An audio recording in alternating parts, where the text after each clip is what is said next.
Hey everyone, welcome to the show. Ever get that I don't know, that creepy feeling? Like the life you're living, it's not really yours. Like you're living some other version of you, but it's not quite, well, you. Hmm. Yeah, that's a really unsettling thought, isn't it? That whole question of identity, like who we really are beneath the surface. It's like a powerful current running through the book we're diving into today. Exactly. And the book we're exploring, you're going to love this. It's Goddess Complex by Hmm. Sanjena Sathian. Right from the first few pages, it grabs you with this sharp wit, but then boom, it unfolds into this profound exploration of identity, Yeah. and all those messy realities of modern life. If you love stories that make you question everything you thought you knew and leave you with these lingering aha moments, well, make sure you hit that like button and subscribe because trust me, we've got so many more insightful deep dives coming your way. Oh, absolutely. This isn't just some light reading. This book, Sanjena Sathian's Goddess Complex, and by the way, you can find a link to it on Amazon down in the description.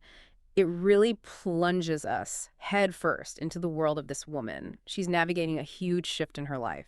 Her marriage falling apart, a career that's totally up in the air, and this super fundamental crisis of who she even is. And all of this while she's grappling with the weight of what society expects of her as a woman, as a mother.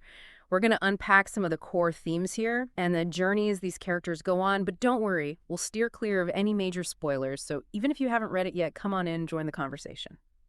I got to say, when you first told me about this book, it really resonated with me. I mean, it's packed with these moments that just make you stop and think. And the characters, they're all wrestling with these huge human questions about where they fit in the world and who they're supposed to be.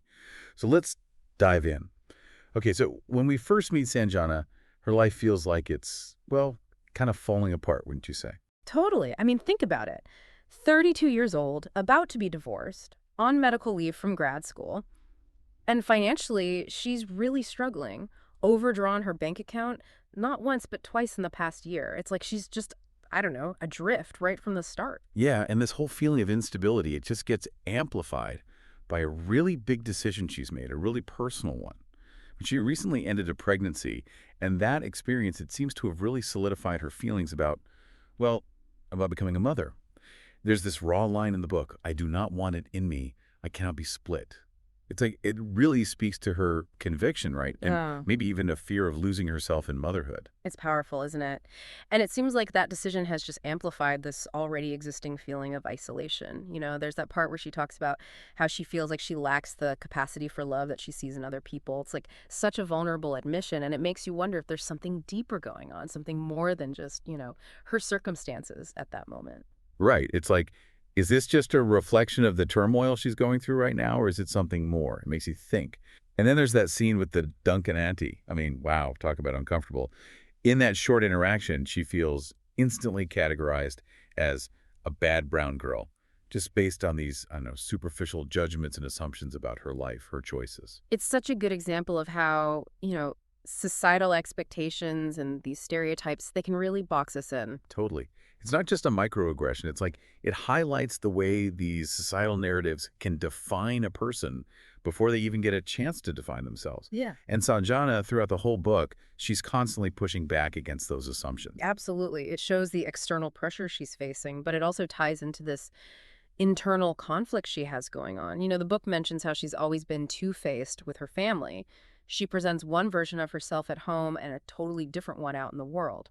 Right? Like she's constantly switching between these two different scripts. Yeah, She can never really be herself. It's something a lot of people can relate to, especially if you've ever had to navigate different cultures or social environments. for sure. And she's living these two lives that just feel so incompatible, feeling one insufficiently dutiful and the other insufficiently free.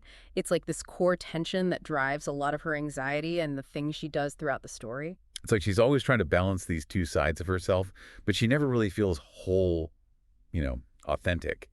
And this fractured sense of self, it really sets the stage for all the conflicts she has with other people, starting with her best friend, Leah.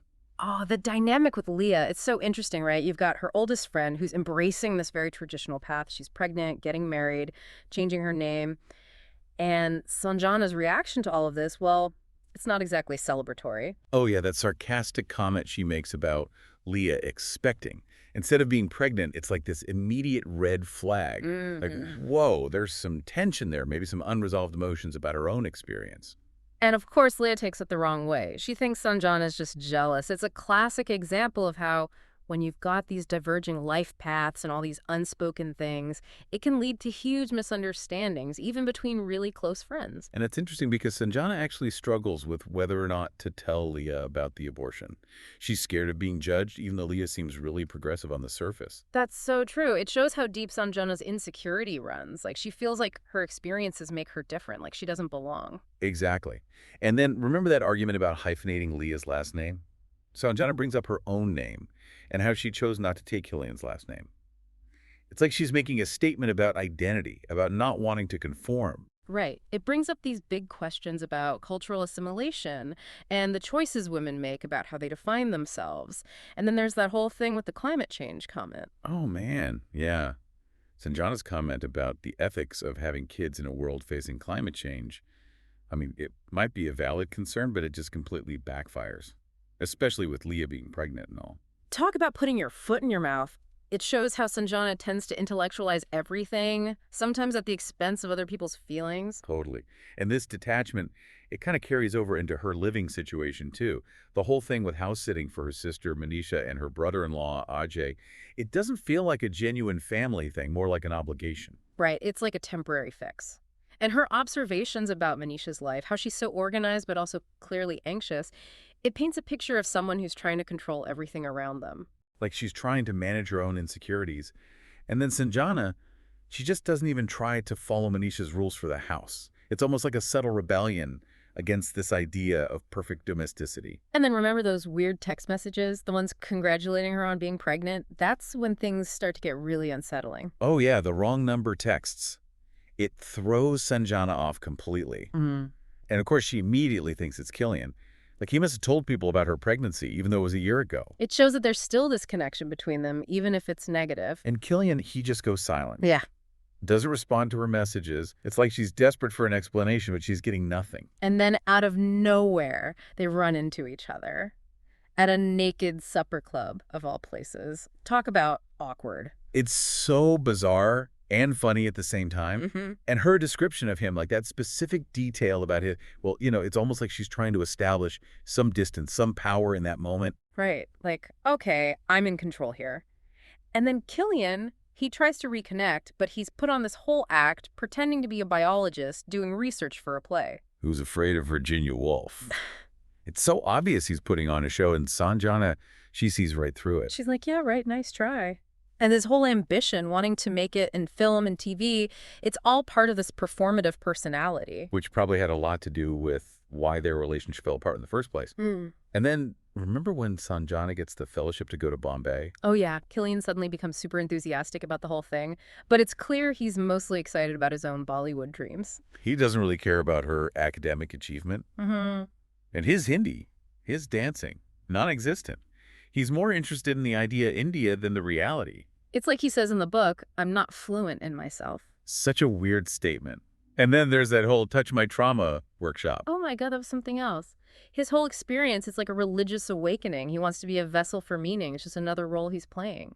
And all this time, Sanjana's getting these weird phone calls and texts from people named Miranda and John Matthew, congratulating her on being pregnant, calling her Mrs. Bain. It's like, okay, now things are getting creepy.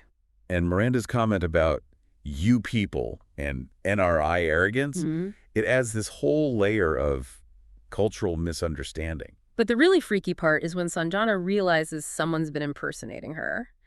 This other me has been talking to Killian's friends, her own mother-in-law. And Mary, her mother-in-law, she's totally confused. She talks about this other me wanting to make amends, wanting Mary to stay in touch with her, not Killian. It's like someone's trying to take over Sanjana's life. And Mary's convinced this other me was pregnant, like that a baby would give Sanjana a good reason to keep going. It's sad, really. It shows how much pressure she's under from everyone. And then, remember the whole concept of ghost selves? These karmic manifestations of regret and stuff. It's wild. The idea that this other Sanjana is like a part of her own psyche, it's so unsettling. Like her internal struggles have become external. And then things explode at Leah's baby shower. Oh man, that scene. Sanjana's surrounded by all this baby stuff, all this forced happiness, and then she just blurts out, abortion.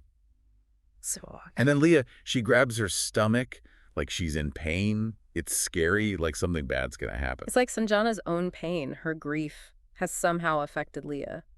Later, Sanjana talks about how baby showers are all about pretending to be in control. But when it comes to pregnancy, to parenthood, you can't control everything. So true. And then remember the scene at the airport with her mother? Sanjana has this realization like she was not mine. It's like she's seeing her mother as a separate person for the first time. It's like she's breaking free from those family expectations. And then she does the most drastic thing. She cuts off all her hair. She wants to look like the other Sanjana from that photo of Killian's. Yeah. It's like she wants to disappear, to become someone else. It's a visual representation of her internal struggle. Yeah. And it leads to this huge confrontation with her mother. Her mom sees the short hair and flips out. And Sanjana finally brings up that letter she wrote, the one about not wanting kids, the one she never sent. And her mother's reaction, it's not what you'd expect. She talks about duty, about children, in a way that shows she's got her own complicated feelings about all of it. She even admits that she didn't want kids, but she felt like it was her duty. It's like a window into her mother's life, all the sacrifices she made, and there's so much left unsaid between them. Yeah, it's like they're from different worlds, you know?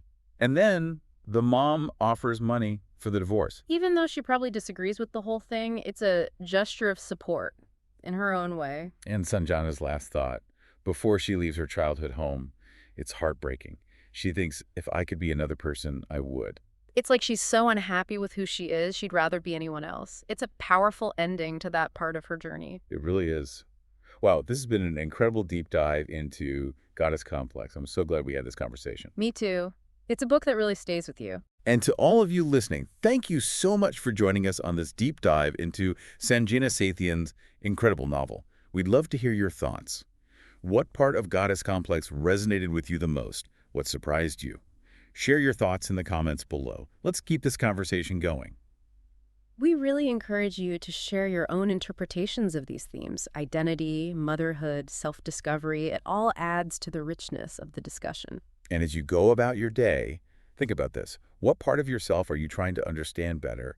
And what might you learn by facing your own inner other? That's a great question to ponder. If you enjoyed this deep dive and want to explore more amazing stories with us, don't forget to like and subscribe. We'll see you next time.